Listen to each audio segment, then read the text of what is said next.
Bismillahirrahmanirrahim. Assalamu alaikum students. This is your Trends High School and welcome back to online classes. Hopefully students you all are fine and safe. I'm connected with you as an English teacher of class 5. In our previous lecture we completed chapter number 1, the word in a wall, Diwar mein ek duniya, and today we started the next one, which is a poem, Stopping by woods on a snowy evening. एक बर्फानी शाम को झुंड के नज़दीक रुकना. Before starting reading of this poem, we read difficult word of this. First word is darkest evening.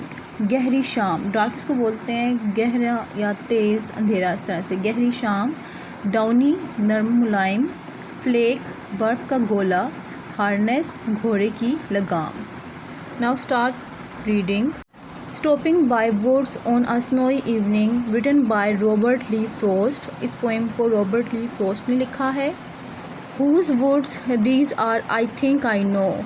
His house is in the village though. He will not see me stopping here to watch his woods fill up with snow. Writer को लगता है कि ये झुंड किस चीज़ के हैं. मेरा ख़्याल है कि मुझे इल्म है, यानी कि राइटर खुद से कह रहा है. ताहम उसका घर गांव में है, लेकिन उसका घर गांव में है और कोई भी उसको नहीं देखेगा यहाँ पर रुकते हुए, और इसके झुंड बर्फ़ से भरते हुए, यानी कि वो जो बर्फ़ को भरना चाहता है वो ऐसा काम करते हुए से कोई भी नहीं देखेगा. My little horse must think it queer to stop without a farmhouse near between the woods and frozen lake the darkest evening of year.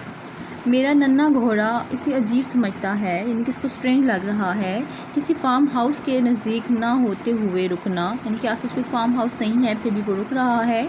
झुंड और मुंजमद, यानी कि जम जाने वाली झील, जमी हुई झील, पानी का जम जाना, झील के दरमियान में साल की सबसे तारीख शाम में.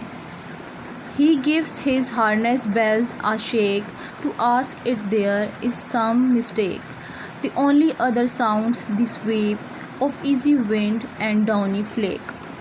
वो अपनी घंटियों को हिलाता है ये पूछने के लिए कि क्या कोई गलती हुई है, और दूसरी आवाज़ सिर्फ हरकत की है जो कि हल्की हवा और बर्फ़ के नरम गालों की है, यानी कि बर्फ़ के गिरने की है. ठीक है.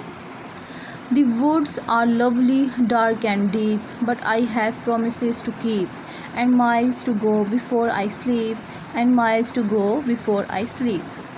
झुंड खूबसूरत, तारीक और गहरे हैं, मगर मुझे वादे निभाने हैं और सोने से पहले मीलों का सफ़र करना है. यानी कि राइटर कह रहा है कि मैंने सोना नहीं है, मुझे सोने से पहले काफ़ी सफ़र तय करना है. अगेन यही लाइन है, और सोने से पहले मीलों का सफ़र करना है.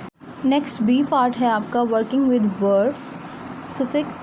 Add the suffix Y to these word and then use the new word adjectives you have made in sentence of your own. First word है आपका fluff. ठीक है. न्यू वर्ड हमने इसे क्या बनाया, वाई लगा के, fluffy, यानी कि मुलायम, नरम. सेंटेंस है इसका, the kitten is a fluffy animal. Kitten बोलते हैं बिल्ली के बच्चे को, और फ्लफ़ी बहुत नरम व मुलायम. किटन जो है वो एक नरम व मुलायम जानवर है. फ़न मज़ाक, फ़नी मज़ाक़िया.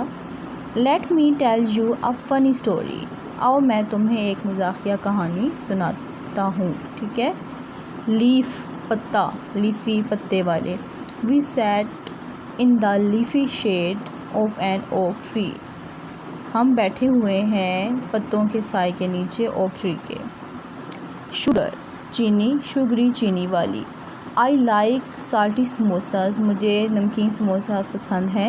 विद शुगरी टी, चीनी वाली चाय के साथ. बेंड, बेंड बोलते हैं मोड़ देना. ठीक है, जो आसानी से मुड़ जाता हो. बेंडी मोड़ने वाली. Gymnastic have very bendy bodies. Gymnastics जो होते हैं उनकी जो बॉडीज़ होती हैं, यानी कि उनका जो जिस्म होता है वो बहुत बेंडी होता है, यानी कि फ्लेक्सिबल होता है. Students, that is enough for today. I hope आपको आज के लेक्चर की अच्छी से अंडरस्टैंडिंग हो चुकी होगी. अब आपने ये वर्ड्स मीनिंग और जो मैंने आपको सुफिक्स करवाए हैं वर्ड सेंटेंस, वो आपने अपनी नीट कॉपी के ऊपर लिखने हैं और याद करने हैं.